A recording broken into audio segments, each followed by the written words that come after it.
नमस्कार दोस्तों। आईबीपीएस ने फाइनली आरआरबी एक्स के लिए नोटिफिकेशन जारी कर दिया गया है। आरआरबी का मतलब होता है रूरल रीजनल बैंक। ठीक है, जो ग्रामीण बैंक्स होते हैं पूरे भारत के, उनके लिए जो वैकेंसीज ऑर्गेनाइज कराई जाती हैं पीओ और क्लर्क की, उसके लिए ऑफिशियल नोटिफिकेशन आईबीपीएस के द्वारा जारी कर दिया गया है। अगर आपके मन में ये प्रश्न है कि आईबीपीएस क्या होता है, क्या इसका काम है, तो इस पर एक डेडिकेटेड वीडियो हमने बनाई हुई है। आप इसी वीडियो के फर्स्ट कमेंट से उसे वॉच कर सकते हैं।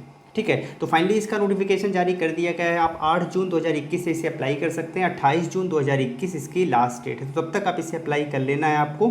इसके अलावा इसकी ऑफिशियल वेबसाइट आप यहाँ पर देख सकते हैं, जहाँ पर जाके आपको इस फॉर्म को अप्लाई करना है। ठीक है, अब हम कुछ और चीज़ें डिस्कस कर लेते हैं, जैसे कि आपका एग्ज़ाम। तो आपका जो एग्ज़ाम होने वाला है वो ऑनलाइन होगा। ठीक है, और जो यहाँ पर एग्ज़ाम होगा वो 2 लेवल में होगा। कुछ पोस्ट के लिए प्रीलिम्स और मेंस, इसके बाद इंटरव्यू होगा, और कुछ पोस्ट के लिए आपका सिंगल एग्ज़ाम होगा और फिर इंटरव्यू होगा। ठीक है, तो यहाँ पर आप देख सकते हैं जो आपका प्रीलिम्स एग्ज़ाम होने वाला है वो अगस्त 2021 में होगा। इसके अलावा जो इसका रिजल्ट है वो सितंबर में आपको मिल जाएगा। इसके अलावा जो मेंस एग्ज़ाम है और जो केवल सिंगल एग्ज़ाम होने वाला है वो सितंबर अक्टूबर 2021 में लिया जाएगा। ठीक है, तो ये आपको ध्यान रखना है, ये जो इम्पॉर्टेंट डेट है। उसके अलावा अगर यहाँ पर इंटरव्यू की बात करें तो जो आपका इंटरव्यू होगा officer scale first second third इन्हीं के लिए होगा, और ये अक्टूबर नवंबर में लिया जाएगा। अब अगर आप इसे अप्लाई करना चाहते हो तो सामान सी बात है, आपको कुछ फीस पे करनी पड़ेगी। जैसे कि अगर आप ऑफिसर के स्केल फर्स्ट सेकेंड थर्ड इनसे रिलेटेड पोस्ट को अप्लाई करना चाहते हैं, और अगर आप SC ST हैं या फिर विकलांग हैं, तो आपको 175 रुपये फ़ीस देना पड़ेगा। जबकि अगर अदर किसी पोस्ट के लिए आप जाना चाहते हैं, जनरल हैं OBC हैं, तो आपको देना पड़ेगा 850 रुपये। ठीक है, इसके अलावा ऑफिस असिस्टेंट में मल्टीपर्पज़ में अगर आप जाना चाहते हैं तो SC ST PH और एक्स सर्विस मैन के लिए 175 रुपये फ़ीस रखी गई है, और बाकी सभी के लिए 850 रुपये फ़ीस रखी गई है। तो ये फ़ीस है जिसे आप ऑनलाइन पे करके ईजिली इसमें अप्लाई कर पाएंगे। अब चूंकि ये जो वैकेंसी होती है ना, इसमें बहुत पूरे इंडिया के बहुत सारे बैंक शामिल किए जाते हैं जो डिफरेंट स्टेट से बिलोंग करते हैं। और आप जानते ही हैं कि बहुत सारे जो स्टेट होते हैं उनका अपना लोकल लैंग्वेज होता है। तो अगर आप उस स्टेट में अप्लाई करके वहाँ पे सिलेक्शन लेना चाहते हैं तो वहाँ के लोकल लैंग्वेज का आपके पास नॉलेज होना चाहिए। यहाँ पर एक स्लाइड है, मैं इसको स्क्रॉल करके आप दिखा रहा हूँ कि कौन कौन से स्टेट का क्या लोकल लैंग्वेज है जिसका नॉलेज आपके पास होना चाहिए। जैसे कि अगर आप आंध्र प्रदेश के जो ग्रामीण विकास बैंक है वहाँ पर जाना चाहते हैं, ठीक है, तो इसके लिए आपके पास तेलुगु का नॉलेज होना चाहिए। तो यहाँ पर मैं स्क्रॉल कर रहा हूँ, आप एक बार देख लीजिए, इसको हम डिटेल में डिस्कस नहीं करेंगे।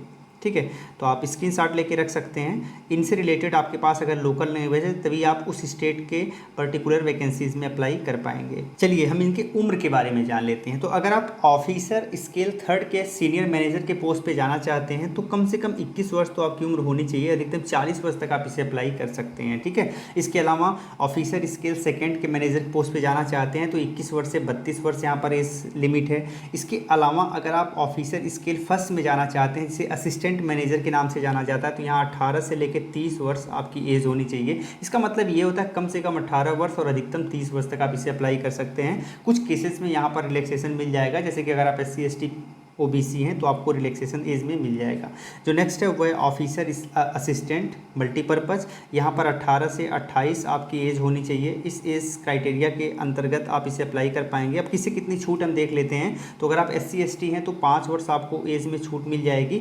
अगर आप OBC हैं तो 3 वर्ष है। अगर आप किसी प्रकार से विकलांग हैं, दिव्यांग हैं, तो आपको 10 वर्ष एज में छूट मिल जाएगी। अब हम एजुकेशनल क्वालिफिकेशन और एक्सपीरियंस के बारे में जान लेते हैं। बताना चाहेंगे कि जो इसकी लास्ट डेट है यानी 28 जून 2021, तब तक आपके पास रिलेटेड एजुकेशनल क्वालिफिकेशन कंप्लीट होनी चाहिए, उसका सर्टिफिकेट आपके पास होना चाहिए, उसका मार्कशीट आपके पास होना चाहिए, तभी आप इसके लिए योग्य होंगे। अगर आप अपीयरिंग हैं और आपके पास 28 जून 2021 तक कोई डॉक्यूमेंट्स नहीं आया है तो आप इसे अप्लाई नहीं कर पाएंगे। अब अगर इसमें अप्लाई कर देते हैं तो आप अवैध माने जाएंगे। ठीक है, चलिए, तो यहाँ पर सबसे पहला पोस्ट है ऑफिस असिस्टेंट मल्टीपर्पज़। इसके लिए आपके पास केवल ग्रेजुएशन की डिग्री होनी चाहिए। आप साइंस हैं, आर्ट हैं, कॉमर्स हैं, इससे कोई फ़र्क नहीं पड़ता। ठीक है, साथ ही वहाँ का जिस स्टेट में अप्लाई करना चाहते हैं वहाँ का लोकल लैंग्वेज का नॉलेज आपके पास होना चाहिए, और कंप्यूटर पर काम करने का आपके पास भी नॉलेज होना चाहिए।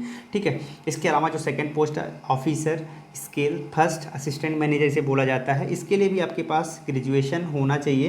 अगर ग्रेजुएशन है तो आप इसे अप्लाई कर सकते हैं, लेकिन अगर आपके पास यहाँ पर एग्रीकल्चर है, हॉर्टिकल्चर है, फॉरेस्ट्री है, ठीक है, एनिमल हस्बेंड्री है, यहाँ पर आप देख सकते हैं वेटनरी साइंस है, एग्रीकल्चर इंजीनियरिंग है, ठीक है। तो अगर इनमें से कोई है तो आपको थोड़ा सा वेटेज मिल जाएगा। इकोनॉमिक्स है, ठीक है, मैनेजमेंट लॉ है, टेक्नोलॉजी है, इंफॉर्मेशन टेक्नोलॉजी, अकाउंटेंसी है, इस टाइप की आप पढ़ लीजिएगा।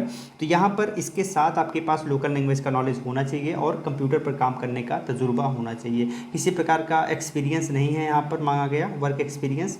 अगर आप ऑफिसर इसके सेकंड के लिए अप्लाई करना चाहते हैं, जनरल बैंकिंग ऑफिसर मैनेजर के लिए, तो यहाँ पर बैचलर डिग्री होना चाहिए, 50% मार्क्स होना चाहिए।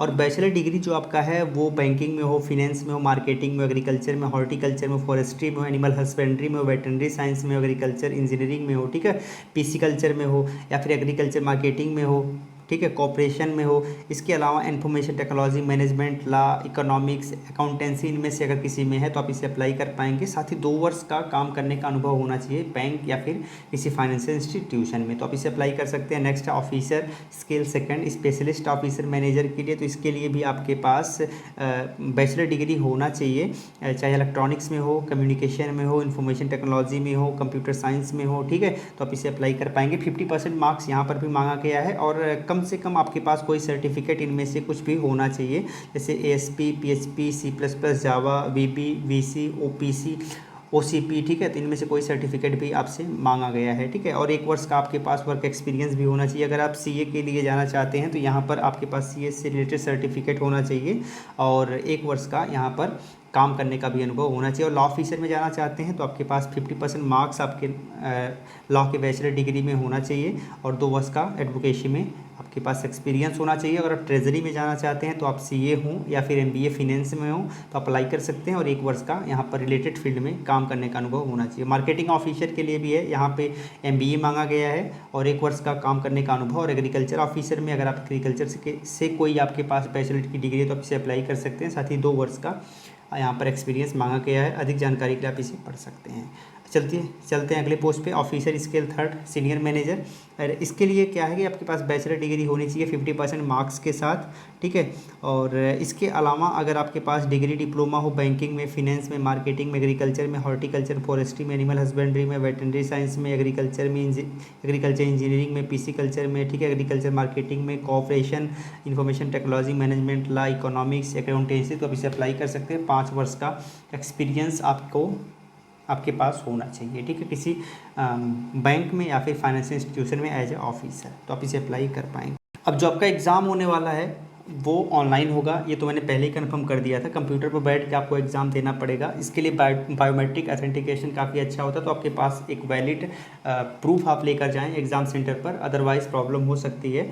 साथ ही यहाँ पर जो आपका एग्ज़ाम होगा प्रीलिम्स, वो ऑब्जेक्टिव टाइप का होगा। सबसे पहले ऑफिस असिस्टेंट मल्टीपर्पज़ के लिए देख लेते हैं। तो यहाँ पर जो प्रीलिम्स होने वाला है उसमें रीजनिंग और न्यूमेरिकल एबिलिटी 2 सेक्शन होंगे।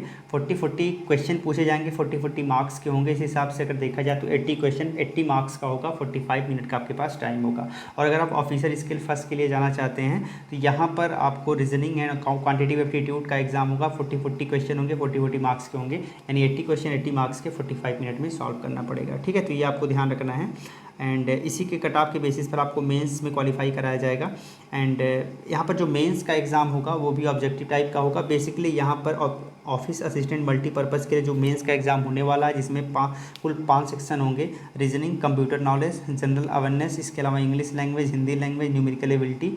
और यहाँ पर जो आपका मीडियम एग्ज़ाम का होगा, इंग्लिश आपको इंग्लिश में देना पड़ेगा, हिंदी आपको हिंदी में देना पड़ेगा। बाकी आप जो चाहें हिंदी इंग्लिश में वो लैंग्वेज चूज कर सकते हैं। सबसे 40 क्वेश्चन होंगे, इस हिसाब से 200 क्वेश्चन होंगे, 200 मार्क्स के होंगे। एंड यहाँ पर 2 आवर्स का टाइम होगा, ठीक है। इसके अलावा जो सेकंड है ऑफिसर स्केल फर्स्ट का, आप इसे भी देख सकते हैं। यहाँ पर भी उतने ही सेक्शन दिए हुए हैं एंड लगभग सब्जेक्ट भी आपका सब सेम ही है। आप एक बार देख लीजिएगा कि और क्वांटिटेटिव एप्टीट्यूड यहाँ पर है। और यहाँ पर 40 मार्क्स के क्वेश्चन पूछे जाएंगे, 40 क्वेश्चन पूछे जाएंगे। जो आपका सबसे पहला सेक्शन होगा रीजनिंग, उससे 40 क्वेश्चन पूछे जाएंगे, 50 मार्क्स के होंगे। कंप्यूटर नॉलेज से 40 क्वेश्चन होगा, 20 मार्क्स का होगा। जनरल अवेयरनेस से 40 क्वेश्चन होगा, 40 मार्क्स का होगा। इंग्लिश लैंग्वेज से 40 क्वेश्चन होगा, 40 मार्क्स का होगा। हिंदी लैंग्वेज से 40 क्वेश्चन होगा, 40 मार्क्स का होगा। और क्वांटिटेटिव एप्टीट्यूड से 40 क्वेश्चन होगा, 50 मार्क्स का होगा, ठीक है। इस हिसाब से 200 मार्क्स के क्वेश्चन पूछे जाएंगे, ठीक। तो आप यहाँ पर एक चीज़ देख लीजिएगा, हिंदी और इंग्लिश में से आप एक चूज कर सकते हैं, इसमें दोनों आपको चूज नहीं करना है, ठीक है। और 2 घंटे का टाइम होगा। यहाँ पर भी कोई क्वेश्चन गलत करेंगे तो 1/4 का नेगेटिव मार्किंग है, तो ये भी आपको ध्यान रखना है। अब आप देख सकते हैं अगर आप इनमें से किसी स्टेट में अप्लाई करते हैं तो आपको किन किन लैंग्वेज को चूज करने का अवसर मिलेगा एग्ज़ाम देने के लिए, ठीक है। तो यहाँ पर एक लिस्ट दी गई है, आप इसे देख सकते हैं, मैं स्क्रॉल कर दे रहा हूँ, ठीक है। अब इसके अलावा हम चलते हैं जहाँ पे जिन पोस्ट के लिए केवल एक एग्ज़ाम होगा, सिंगल एग्ज़ाम होगा, उसके बाद इंटरव्यू होगा। तो सिंगल एग्ज़ाम में जो होगा वो भी ऑब्जेक्टिव होगा और ऑफिसर स्किल सेकंड या फिर जनरल बैंकिंग में ऑफिसर के लिए यहाँ पर सिंगल एग्ज़ाम होगा जिसमें 5 सेक्शन होंगे, ठीक है। तो आप देख सकते हैं एंड यहाँ पर भी 200 क्वेश्चन पूछे जाएंगे, 200 मार्क्स के होंगे और 2 आवर्स का आपके पास टाइम होगा। इसके अलावा ऑफिसर स्किल्स जो सेकंड स्पेशलिस्ट कैडर है इसके लिए भी सेम यहाँ पर 240 मार्क्स के क्वेश्चन पूछे जाएंगे एंड 240 क्वेश्चन भी होंगे और आपके पास जो टाइम होगा वो 2.5 घंटे का होगा, ठीक। आप इसे डिटेल में एक बार समझ लीजिएगा। इसके अलावा ऑफिसर स्किल थर्ड जो है इससे कुल आपसे 200 क्वेश्चन पूछे जाएंगे, 200 मार्क्स के होंगे, 2 आवर्स का आपके पास टाइम होगा, यानी 120 मिनट का आपके पास टाइम होगा। मैं डिटेल में नहीं बता रहा हूँ, आप एक बार देख लीजिएगा खुद ही, क्योंकि चीज़ें बिल्कुल क्लियर हैं, लेकिन समय बहुत ज़्यादा, वीडियो बहुत लंबी होगी, इसलिए मैं ज़्यादा डिटेल में नहीं जा रहा हूँ, ठीक है। चलिए फाइनल मेरिट लिस्ट कैसे बनेगी इसके बारे में जान लेते हैं। तो जो आप अगर अप्लाई करना चाहते हैं असिस्टेंट, ऑफिस असिस्टेंट मल्टीपर्पज़ के लिए, तो यहाँ पर जो आपका प्रीलिम्स और मेंस एग्ज़ाम होगा उसके बाद मेंस एग्ज़ाम के बेसिस पर आपका फाइनल मेरिट चार्ट प्रिपेयर किया जाएगा और इंटरव्यू यहाँ पर आपका नहीं होगा, ठीक है। उसी पे आपका सिलेक्शन हो जाएगा। अगर आप ऑफिसर स्केल फर्स्ट के लिए जाना चाहते हैं तो इसके लिए आपको जो प्रीलिम्स देने के बाद आप मेंस में जाएंगे, मेंस देने के बाद आपको इंटरव्यू के लिए शॉर्टलिस्ट किया जाएगा उस मेंस के मेरिट के हिसाब से, और इंटरव्यू के बाद आपका फिर से एक फाइनल मेरिट चार्ट बनेगा, उसके बाद आपका सिलेक्शन होगा। और जो थर्ड पोस्ट है ऑफिसर स्किल सेकंड, ठीक है, जिसमें आपको जनरल एंड स्पेशलिस्ट मिल जाएगा, और थर्ड वाला इसमें आपका बेसिकली जो सिंगल एग्ज़ाम होगा उसके बेसिस पर एक फाइनल आपके लिए एक मेरिट बनेगी, जिसके बाद आप इंटरव्यू के लिए जाओगे और उन दोनों को मिला के फिर आपका एक फाइनल मेरिट लिस्ट बनेगी जिसमें आपका सिलेक्शन होगा, ठीक है। तो ये सिलेक्शन का प्रोसेस हो गया। एग्जामिनेशन सेंटर की अगर हम बात करें तो यहाँ पर बहुत सारे एग्जामिनेशन सेंटर मिल जाएंगे आपको, ठीक है, पूरे भारत में। तो आप जो चाहो वो एग्जामिनेशन सेंटर चूज कर सकते हो। एक बार फिर से बताना चाहूँगा, जो आपका इंटरव्यू होगा वो केवल 3 पोस्ट के लिए होने वाला है। पहला ऑफिसर स्केल फर्स्ट के लिए, सेकंड के लिए और थर्ड के लिए, ठीक है। और यहाँ पर 100 मार्क्स का आपका इंटरव्यू होगा, 100 मार्क्स का होगा, और आपके जो रिटन टेस्ट है और आपका इंटरव्यू है, ठीक है, इंटरव्यू दोनों का जो रेशियो होगा वो 80:20 का होगा, ठीक है। अगर 20 इंटरव्यू का होगा और 80 जो है वो रिटन टेस्ट का होगा, तो ये आपको ध्यान रखना है। चलिए आगे देख लेते हैं कि कौन कौन से आपके पास डॉक्यूमेंट्स चाहिए फाइनली सिलेक्शन के टाइम। तो यहाँ पर आपका जो इंटरव्यू का लेटर है उसका प्रिंट आउट चाहिए। इसके अलावा आपके पास जो आपने फॉर्म अप्लाई किया है उसका जो रजिस्ट्रेशन फॉर्म है प्रिंट आउट है वो चाहिए आपको।